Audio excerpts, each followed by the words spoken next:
No miksi sä steppaat sen päällä? Koska mulla tulee jalat. No meinaat, että kato. Paljon sattuu mun kasseihin. Sulla on vittu kypärä pääs visiiri kiinni ja menoksi. Ei kypärä mun pippeli suojaa. No, mie paijaan sit jos nyt sattuu. Noniin, kypärä kiinni ja menoksi. Noniin, alla tulla.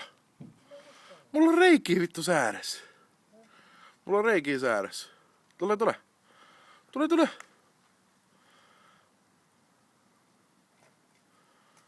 En mies saa keulittua tätä. Oi vittu saatan keulittu. Kuulostaa vitumusta tuolla paremmalta. Voi vittu, ei nyt mitään patjaa alle laiteta. Et se oo kaatuamassa.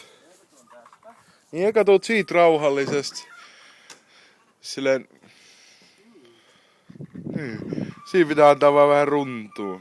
Ja sitten... Tässä on mitään, mä tässä vaiheessa sitten sarvien yli. No älä oo. Siinä pitää palkasta. Vauhti!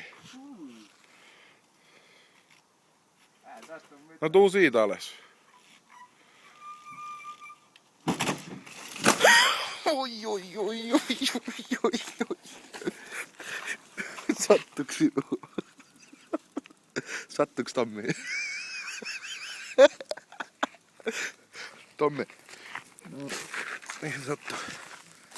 Vähän käteen. Vähän kieleen ja hampaisiin.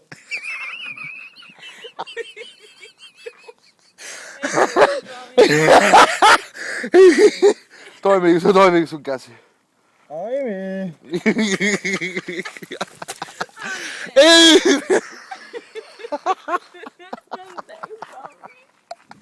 Mun mielestä tää kypärä on kyllä hyvä ratkaisu. Niin oli, kaverit oli kuitenkin päältä sukelsit tuohon hiekkapohjaan. Tuo on oikein Ei mitään patjaa. Hei, sä naarmutit mun visiirin. Niin se patja ja sulla on ihan hyvä ratkaisu, niin Tommin käsi ei ole Vitun älyväläinen.